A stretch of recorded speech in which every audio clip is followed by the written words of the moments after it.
All right, guys, let's take a look. Take a look at this. So if you want, you can shuffle back around.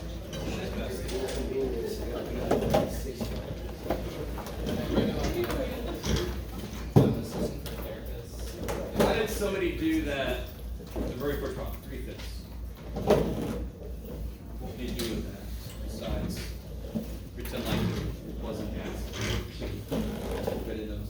3/5. I heard a really good idea over here. Because what does percent mean?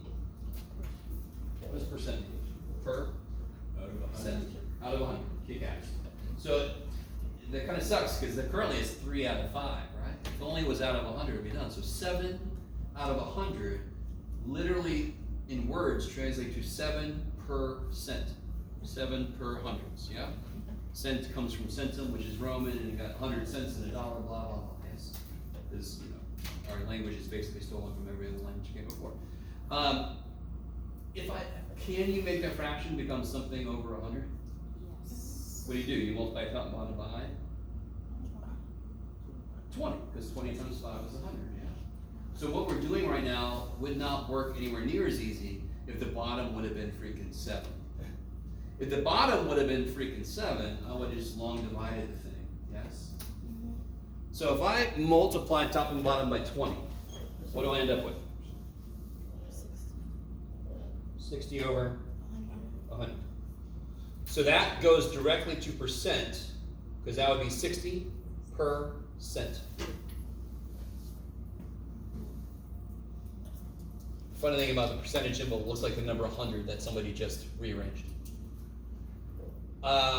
As a decimal, what would that be? 0.6. Because you could look at 3/5 as 6/10. All a decimal is it's a fraction that fits into our base 10 number system. I have no idea why we have a base 10 number system. We'll never know why. Bless you. Real quick, what's the shortcut to go from decimal to percent? Move the decimal place twice. Why? Yeah. Because it's divided by 100. Every time I divide by 10, I move the decimal backwards. So if I divide by 100, I move the decimal back twice. You guys with me? Yeah. What's the percent symbol mean again? Out of 100. Percentage numbers will always be bigger than the associated decimal numbers because the percentage number has not been divided yet. That says 60 divided by 100 is literally what that says. And then if you do that division, you get a decimal. So if you need this, if you write the letters D for decimal and P for percentage in alphabetical order, if I want to go from decimal to percent, you move the decimal place that way twice. If I want to go from percent to decimal, you move the decimal place that way twice. That is silly.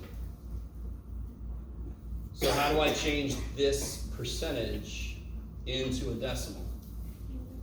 Move it back twice. Once, twice, done. Kick ass. Now, of course, we made up all of this shit. We made up the number 4, we made up base 10. But on top of that, we really made up percentages. We just were like 0.07. Do that shit. If I say 7%, we can see that slice the pie. We can relate to it better, which is why we just kind of made up percentages. How do I make that into a fraction?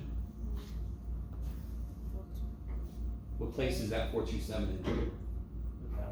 Tenths, hundredths, thousandths. And the neat thing is, how many decimal places are in 427.427? 3, so there's going to be 3 zeros on the bottom of it when you make it a fraction. That kicks ass. So it'll be 427 over 1,000.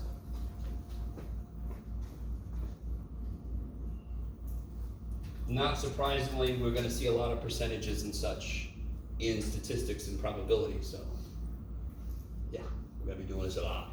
This one is just going the other way, so what would that be as a percentage? What do I do?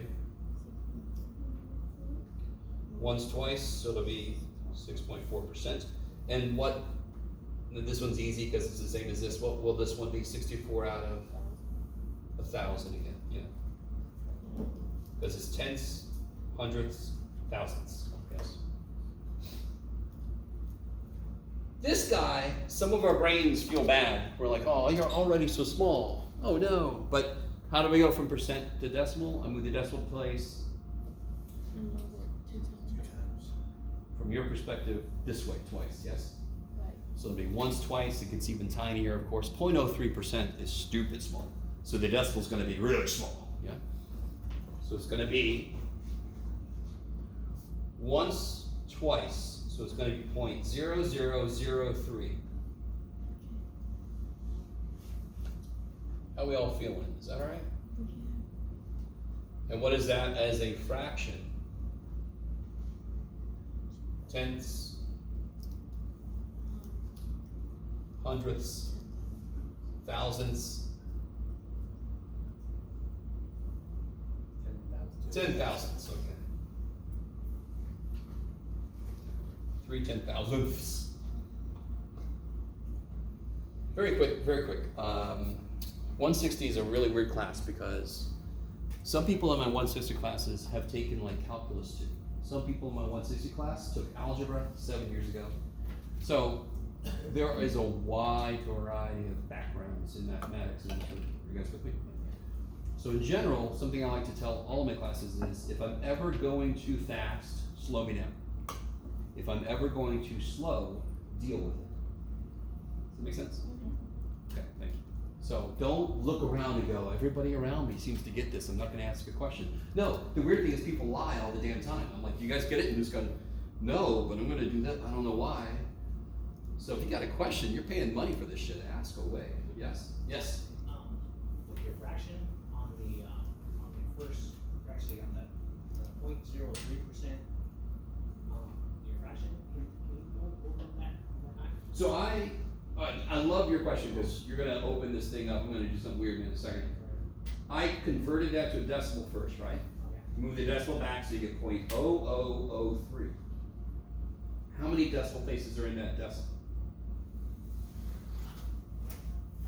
4, right? Yeah. So therefore, the fraction is gonna have 4 zeros on the bottom. Okay. That's a shortcut. Or you count tenths, hundredths, thousandths, 10,000ths, right? You count out. The first thing after the decimal place is tenths. Why is that? 124. 1 is hundredths place. Hundreds. 2 is tens, divide by 10. 4 is ones place, divide 10 by 10, you get 1. If I divide by 10 again, I get 1/10. And that's why the number after the decimal place is tenths. And they just kind of keep counting, sounding like you have a list forever after that. You guys what I mean? Now, a really funky way they do this is, somebody remind me, what the shit does percent mean again? Out of 100. Now, why is that not a fraction? That is a ratio, but why is it not a fraction? Does anyone know? It's not simplified. In what way? A fraction is supposed to be a ratio of 2 whole numbers. Yeah. So the top is not a whole number, obviously, yes? You know, like, this is very interesting, Jeff. I love it. Be quiet, sign up for it. How do I make the top a whole number easy? I just multiply it by 10 we move it once. I gotta move it twice. So, and the only way I can legally multiply the top of a fraction by something is if I also multiply the bottom by the same thing. So if I multiply the top by 100, the top becomes 3. If I multiply the bottom by 100, I just get 2 more zeros, and that's exactly the same freaking answer we got over here, yes? It's just easier to go to percent very often if it's already a decimal, or if the percentage is a whole number, then it's easy to go to a fraction. Okay. You guys okay? You guys okay? Okay. Anytime we do something like this, and again, like I said earlier, this is true. I'm certain some of you guys have not had a math course in a few years. And you're like, I don't do this shit every day. I do, so it's not fair to compare yourself to me because I just do this all the time. That's the only reason I'm really good at it, is because I do it all the time. Let me know if there's any specific little thing we do and you're like, I need more practice with that, or I didn't really understand that. I don't remember this. And I'll give you resources from other classes I've taught in the past. You've got the tutors you can go to, right? You guys all with me? Yeah. Don't just sit there and go, well, FML, shit. I don't remember this stuff. Come talk to me. Okay. What about this dude? I want to make that into a percentage. Yeah, once, twice. So that's more than one whole. So of course it's more than 100%, yes? It's like 1.12 pies. That's a good day, because that's more than a whole pie. Yeah. Give me a whole lot of whipped cream, I'm good. 2 ways to make it a fraction. There's 2 ways to make it a fraction, they're both equivalent. What does percent symbol mean again? So this is a fraction, yes? 112 over 100. What is this? Isn't this 1 and 12 over 100? Why are these the same? Because how do you convert a mixed number to an improper fraction? Do you guys remember? Take the bottom 100 times 1 plus 12, 112 over 100. Bam. So of course these are the same crazy ass fractions. Just one's a mixed number and one's not. Maybe. So again, not a ton of algebra in statistics. There will be some. And the more comfortable you are with algebra, the more comfortable you're going to be with what you need to do for stats. But there's not a ton of solving equations and factoring and all that stuff, yes? So if you're like, I'm not good at factoring, I got some good news for you. We're not going to factor at all. Right? A little piece of me dies a little bit, but that's okay. You don't need to factor here. But we are going to be doing a lot of computational stuff. And it's just better if you remember how to do it. You don't have to rely on your calculator as much. Also, if you plug it in the calculator wrong, it's going to spit out the wrong answer anyway. What about number 2? I try to help some people out. Again, a couple people did this. Don't take this personal, whatever, but it's really understandable if you haven't done this for a while. At number 2, you might say the answer is 8, because your brain says, dude, I can't divide 5 by 40. You must mean the other way around, because I could divide 40 by 5. But how would I say this in English? How many out of how many? 5 out of 40, yeah? 5 left-handers out of 40 people. That's exactly how we do it in Mathfish. 5 divided by 40. And then evil Jeff didn't let you use a calculator. What the shit, Jeff? But what's one thing you can do automatically with this fraction, 5 over 40? Reduce it to 1 over 8. What's 1/4 as a percentage? 25%, yes? Isn't 1/8 half of a fourth?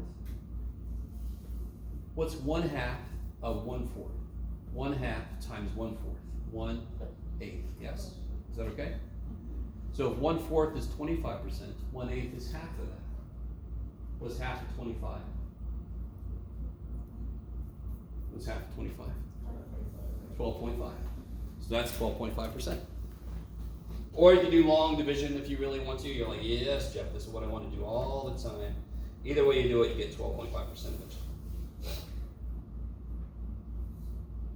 And by the way, I am going to let you use a calculator, okay? Don't freak out. In the class, you'll be able to use a calculator. Just the more we know how to do ourselves, the more we can catch simple mistakes, all that kind of business.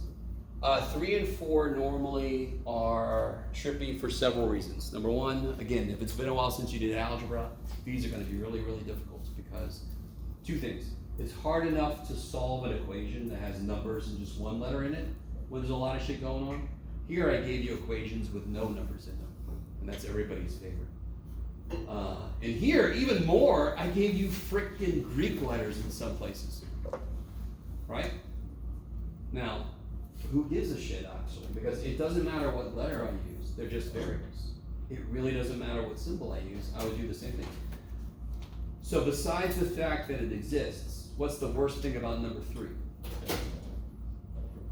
What makes that a harder problem than it could have been?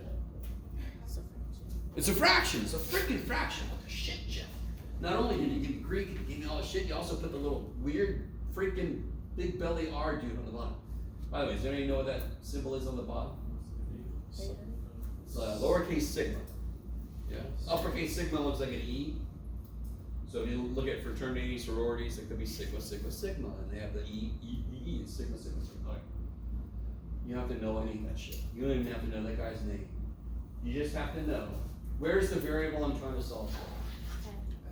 It's at the top. It's being subtracted by something, it's being divided by something, yes? The worst thing about this equation is the fraction.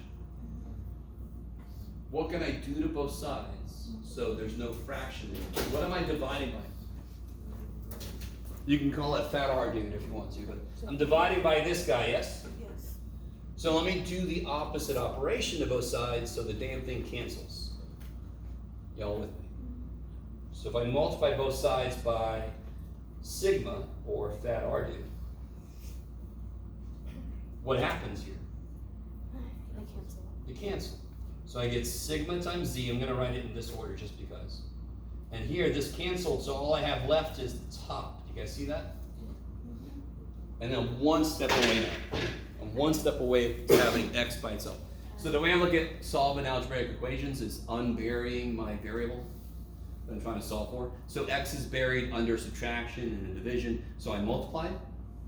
So how do I get x by itself now? Add. I want to add that poor little, what's happening to my x? Somebody subtracted mu from it. Well, let me add mu to it so it can be by itself. Poor little dude. So if I add, oh, I think, did I say the name of this? I'm sorry. This is mu. It's like a French cow, right? Mu. So I get mu plus z sigma equals x. At the moment, those letters, some of them are Greek, don't mean anything. And algebra itself doesn't give a shit. It's like, I don't care what the letter is, this is how you work with them. Later this semester, we're going to figure out what mu means, and what sigma means, and what that z thing means, and what x represents. What does x represent? Okay. How are you guys doing here? Okay. I really don't want to freak you out. You have time to get used to some of this, and like I told you, there are going to be very few cases that you have to do stuff from 3 and 4. But the more comfortable you are with those, the more generally comfortable you're going to be working with the formulas we're going to work with. So it's not like crazy imperative you're able to do problems like this like all day. But the better you are at this, the more comfortable you're going to be with the formulas we're going to use. Number 4 is worse. Number 4 has the same first problem. And I saw a group that did this beautifully. Little tears. What's the same first problem number 4? Where's the variable I'm trying to solve for? So it's kind of worse in a way. It's n. It's in the bottom. It's inside of a freaking square root. Poor little freaking dude. Now, if you step back, the problem with the whole equation is there's a stupid fraction. Fantastic thing about equations are, if I can articulate what I don't like about it, I can very often get rid of that thing. Because I'm allowed to multiply both sides, or divide by sides, and add both sides, whatever. Yes? So how do I kill the fraction? Same kind of thing we did in number 3. Yeah, multiplied by the thing that's in the bottom. So if I multiply both sides by the square root of n,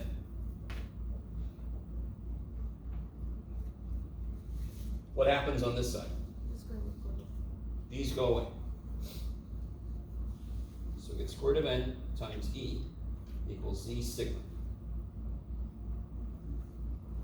Now, it's still gross, but that is better. There's no fractions at least, yes? Well, let's bring a fraction back, just because we have to. So what letter are we trying to solve for? N. Where is the n? Square root. And the square root. What's with the square root of n? Stupid e. How do I kill the e? I'm trying to get that n by itself. So let me get rid of the e. How do I kill it? Divide by e. Divide by e, because the current operation is multiply. Let me do the opposite operation. I love you guys. So divide by e.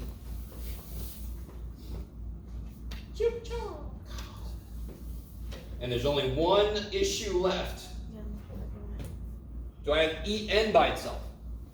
Do I have n by itself? Why not? Stupid square root. How do I kill that? Multiply by what? What's the opposite of square rooting something? Square. So if I square both sides, I'm going to knock down the last wall that my n is stuck in.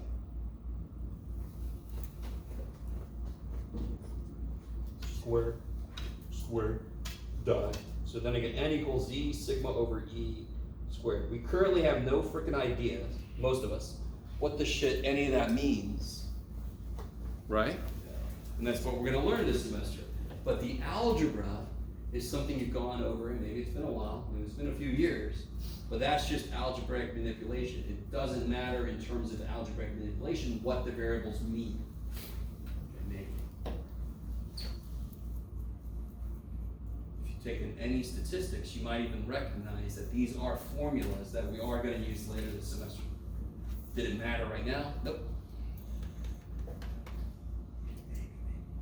Let me say this one more time. It's been a long time, we forgot a lot of algebra, you weren't able to do these problems at all. There's not a lot of that in here at all. There's not a lot of that. But the more comfortable you are with what we just did, the more comfortable you're gonna be with the stuff we have to do with the formulas. What about this one? How do I find the average of stuff? 7.8. Huh? Basically add them all together. Add them all up and divide by How many there are? 5. how many? Okay, so what do you get when you add them all up? 7.8. Oh, no, you get No. 39. 39, and there's how many of them? 5. 5. Really cool thing about dividing by 5. If you double the top and bottom, you're divided by 10, so then you just move the decimal back once. So what's 39 doubled? 78. And if I move the decimal back once, 7.8. Or some of you guys are like, well, Jeff, I don't know if you heard, they made these things called calculators. Yeah.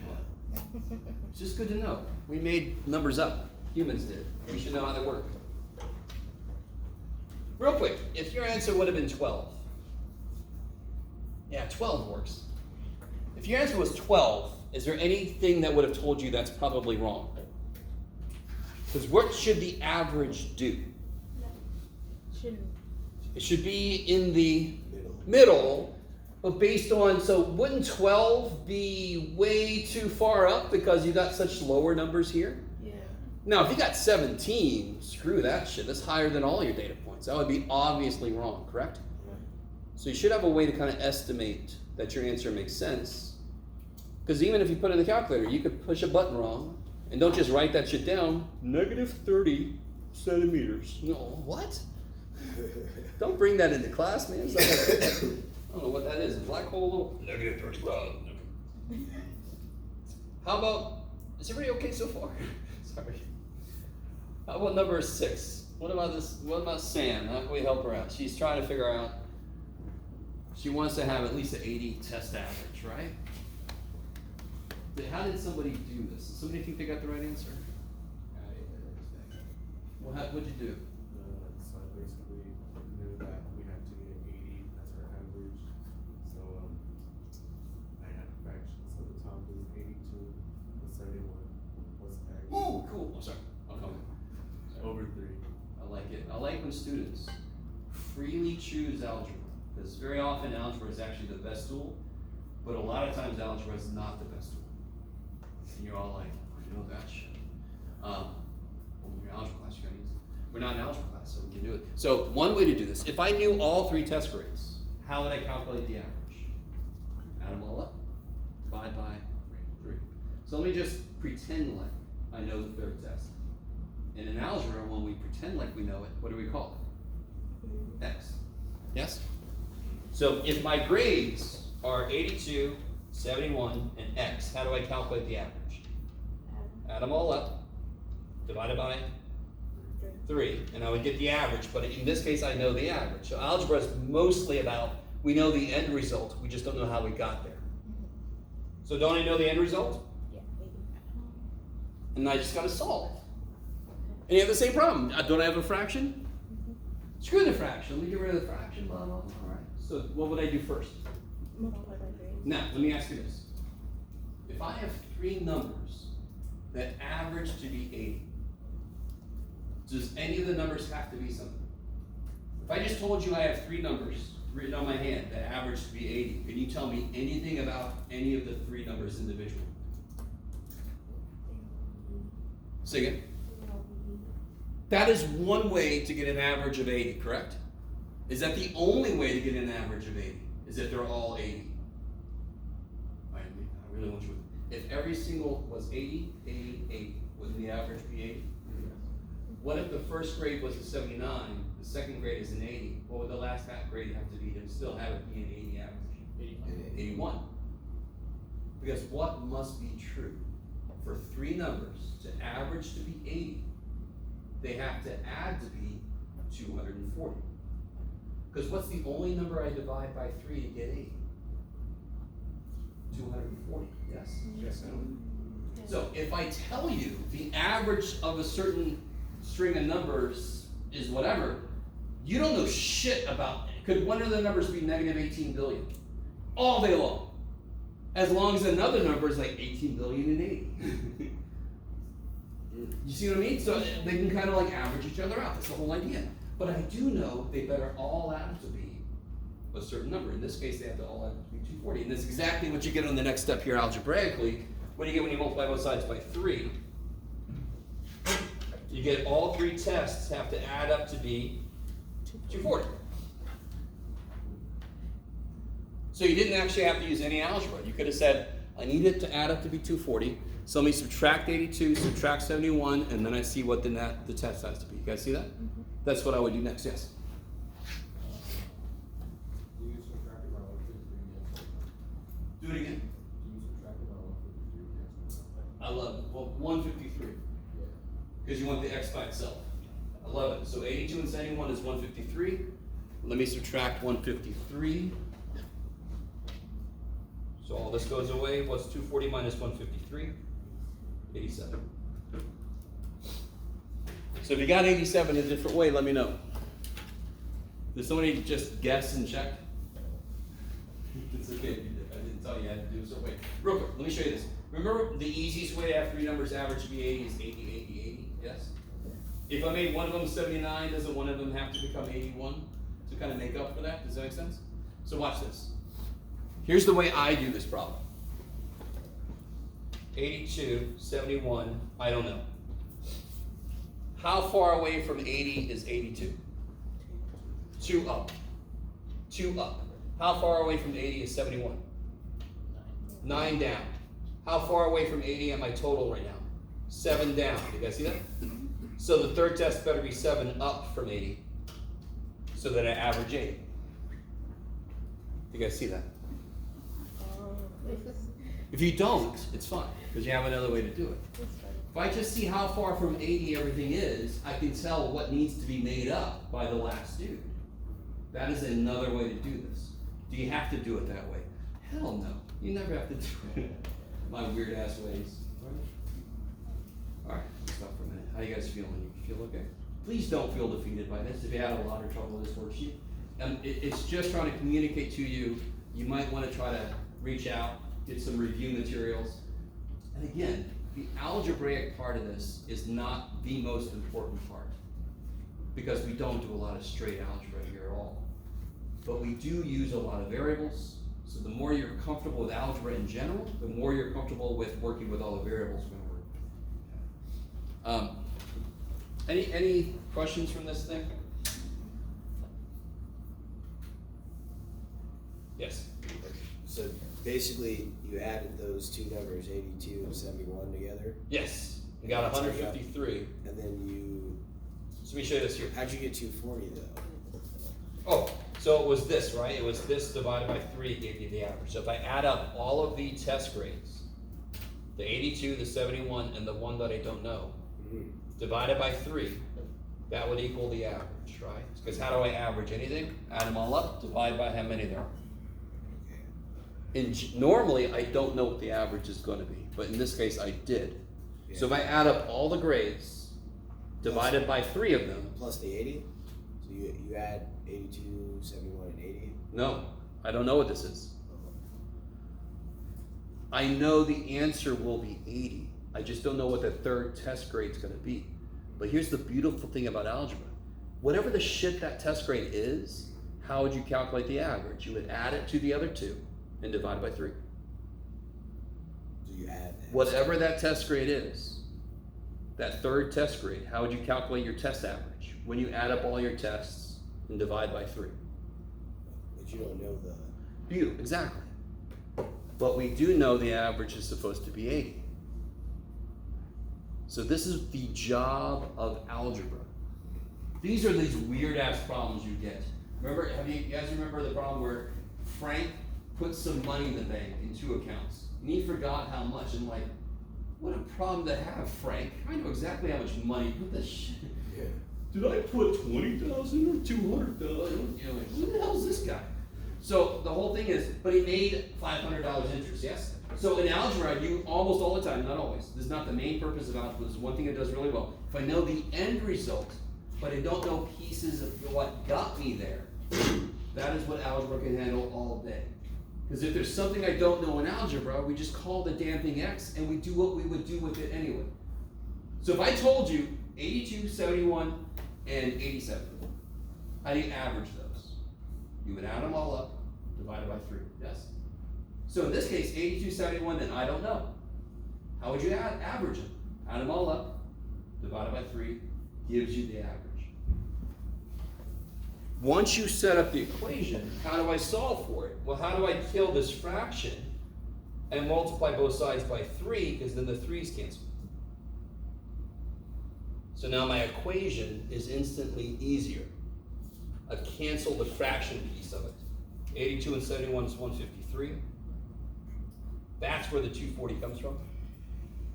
So let me ask you this question. If I have 3 numbers that average to be 10, can anyone tell me what they Oh, have? so you're dividing, so you're dividing by 380 and adding that to 240. No, all I did there was I multiplied by 3. Yes? Oh, so you multiply by 3, so you multiply that. Okay. Multiply both sides by 3, yes. Okay. Cool. If I have 3 numbers that average to be 10, can anyone tell me what they add up to? They have to add up to be 30. Because how do I calculate the average of 3 numbers? Add them up, divided by 3. So if 3 numbers average to be 10, of course they add up to be 30, because the only thing divided by 3 that's 10 is 30. If 3 numbers average to be 8, what do they add up to be? 8. If 3 numbers average to be 8, what do they add up to be? How do you calculate the average of 3 numbers? Add them all up, divide by 3. What number do you divide by 3 to get 8? What do you divide by 3 to get 8? 24, yes? So if I add up all the numbers and divide by 3 to get the average, and I know the average is 8, what's the only number I can divide 3 into and get 8? 24. So if 3 numbers average to be 8, they have to add up to be 24, yes? Because I'm going to take their sum and divide by 3. But if I know I get 8, it's got to be frickin' 24. So if 3 numbers average to be 4, what do they add up to? 12. Because what do you divide by 4 to get, what do you divide by 3 to get 4? 12, yes? I love you guys. If 8 numbers average to be 2, what do they add up to be? 16. Because what do you divide by 8 to get 2? 16, yes? I love you guys. How important is what I'm talking about? How often do you guys have to do it? Not at all. But this is the kind of reasoning that will help you with a lot of the stuff we have to do. Okay? Alright. Anything else about this sheet before we do some lecture? Yes? So number 2, see how you divide those 5 over 40? What you get the 100, the 1 and 30? Oh! If I divide top and bottom by 5, so all I did was reduce it, yeah. Did I have to do that? Couldn't you just do long division of 40 into 5 all day long? That would work also. Because the whole idea of reducing a fraction is they're equivalent. 5/40 is 1/8. They represent the exact same decimal. Yeah. So if you do 40 into 5 long division, you'll get exactly the 0.125. No?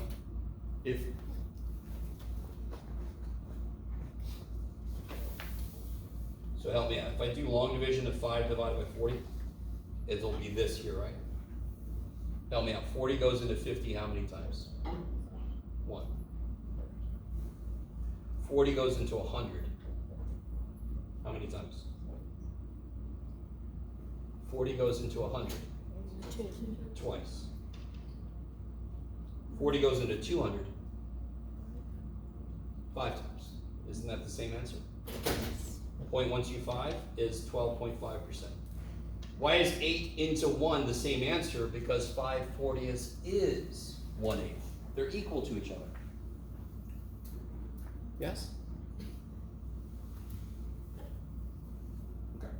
If I make $20 an hour and I work 2 hours, how much money should I get? $40.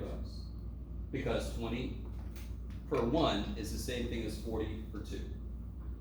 We use the idea of equivalent fractions all the damn time. We just don't normally write that as fractions, right? Okay.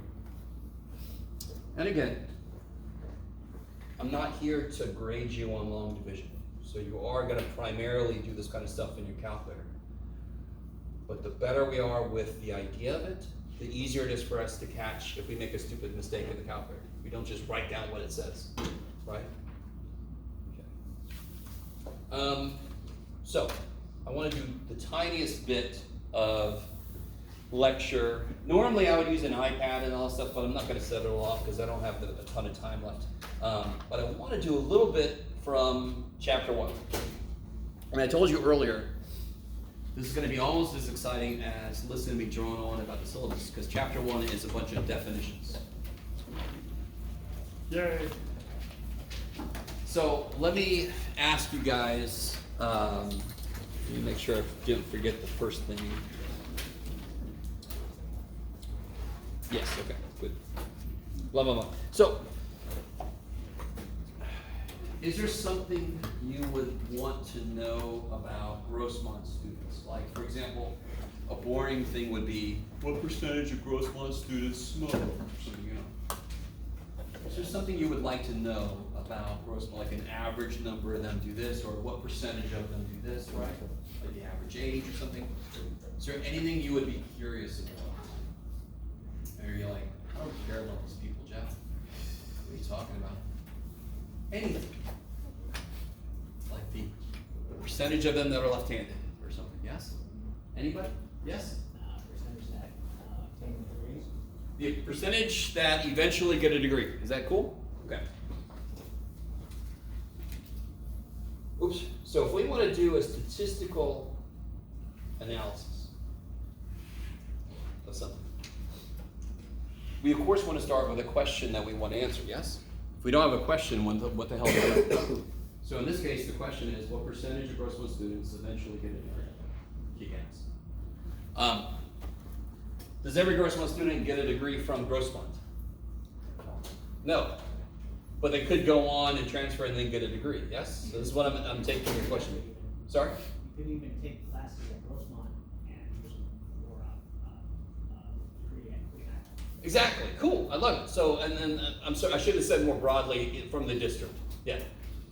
So our question that we want answered is what percentage of Grossmont students eventually get a degree? Okay.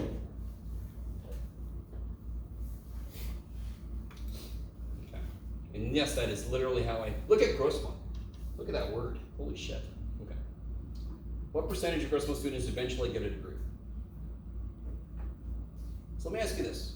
What group are we trying to say something about, obviously? And here's where I want you to realize how you have to be very precise. Nothing wrong with what you just said, but we need to be a little more precise. If I told you Grossmont students are next door, of course they are, yes, maybe. If there's a class going, Grossmont students are next door. Can you guys see it in your head? How many people are you envisioning?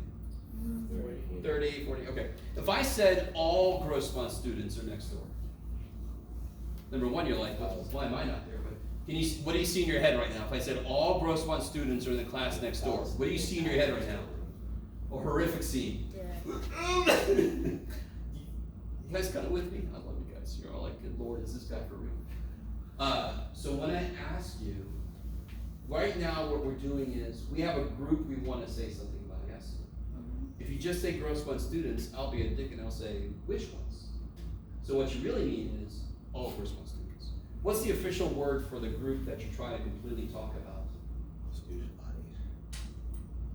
Population. So in general, not just for the specific one, But in general, the collection of all the things you're trying to describe is the population. Do you feel like, so, population is the collection of all people or things we wish to describe. In this specific case, the population is all Grossmont students.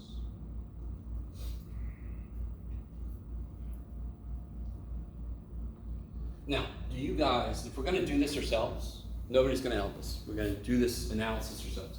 Do you want to talk to every Grossmont student? No. Do you know how many there are? About 15,000. Well, actually, unfortunately, I think we're still like 12 or 13. We used to be like 20,000 students, and somehow it was easier to find partial. I'm not sure what happened. Do you want to talk to 12,000, 13,000 people? No. Okay. So what do you do in statistics when you have something you want to talk about, but you don't have time or research to talk to the whole everybody? You take a sample. I love it. So what the hell is a sample? I like it, a small group. I'm going to call it a subgroup of the population. Are you guys a subgroup of the population from this problem? Yes. Right? You guys are a subgroup of the population. Hopefully. I don't know if anybody's stuck in this. Not a Grossmont studio. I'm just spy. Weird spy thing. You guys kind of with me?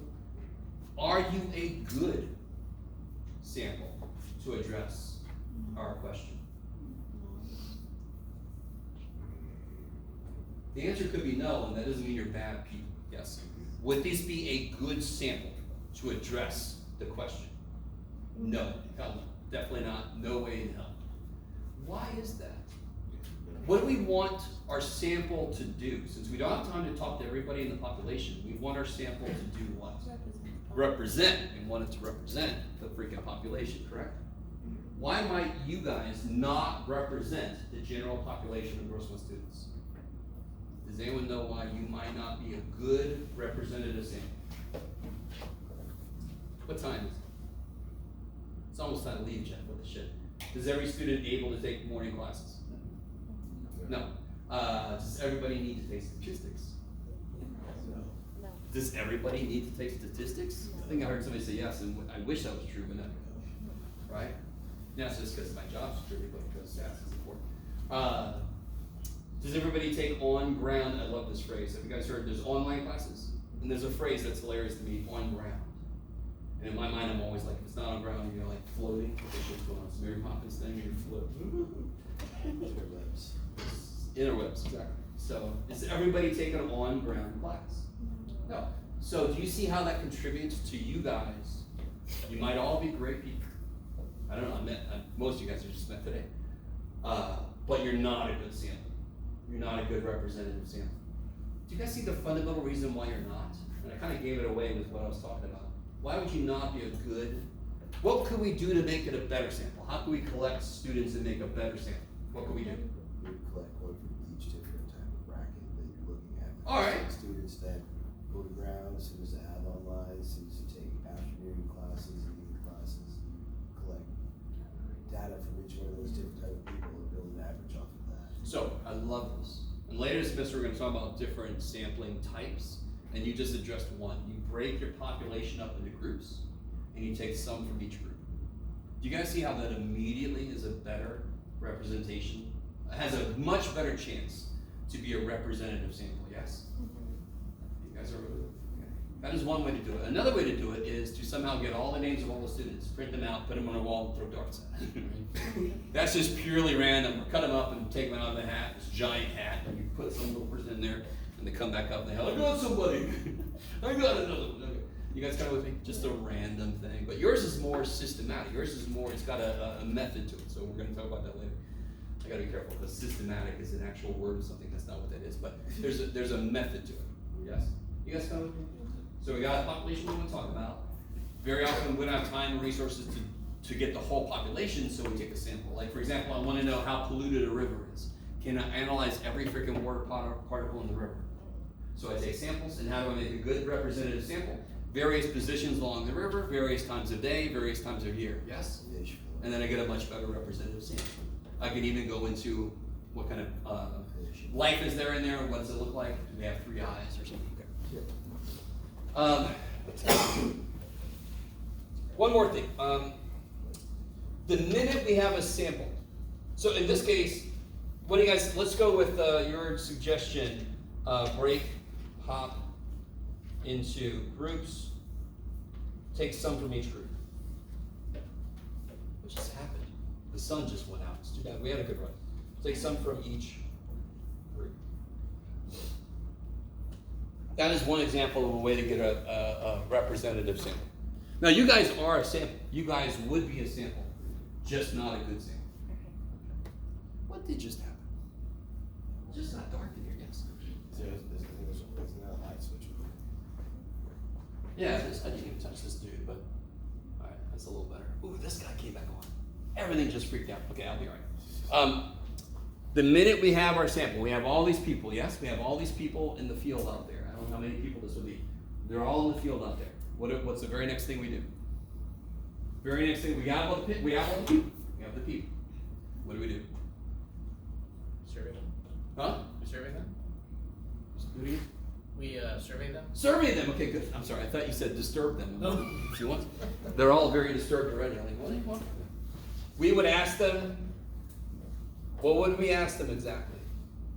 We're not going to ask them this dumb question. What are we going to ask them? What classes are they? Do you have a degree? Yeah. You plan on We could say. We could say you plan to get a degree or whatever. This might be kind of a bad question to address easily, but let's change it to what percentage of graduate students plan on getting a degree. Maybe you know anybody that's gotten a degree? Maybe something like that. Okay. So let's make it plan to get a degree. So then when we have them, we ask them, do you plan to get a degree? Do you plan? So that's, what am I collecting then? Data. I love it. So the question we ask is related to something called the variable. That sounds very familiar. Why would we call a question a variable? If I ask each person in here what size shoe is on your left foot, am I going to get the same answer? I'm going to get a variety of answers. So of course, it makes sense that in statistics, the question we ask, we're going to call that the variable. Because the answers I get could be a lot of different possible values, which is exactly what the shit a variable means. Yes? So the variable is related to the question we ask. So in this case, the question was, let me change the plan on getting a degree. The question would be, do you plan on getting a degree? If they plan to get a degree.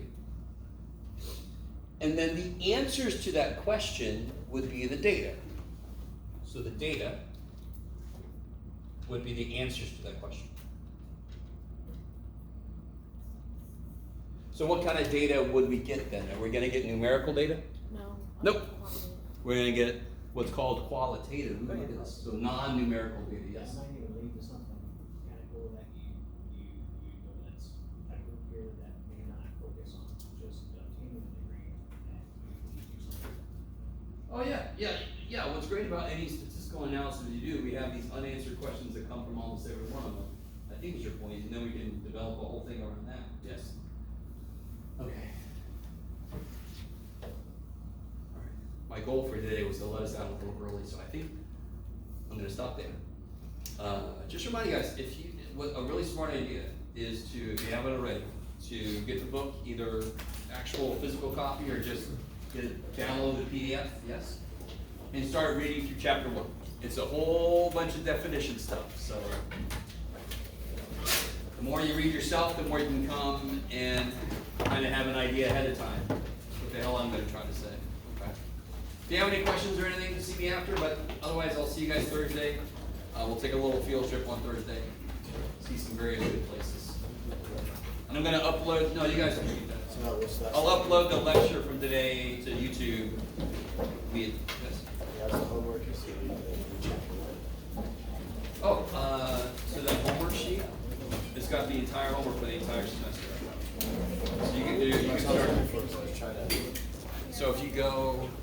Are you in Canvas right now? Yeah. Oh. There's a link on the side that says homework timeline sheet. Oh, you got it. See section 1-1? Those are the problems. Oh, so the problem will be in the. Yes. Old school, for. Old school. You got it. You got it. Oh, when did you got here after I called her a lobby? Okay. Come to my office. Let me gather my stuff.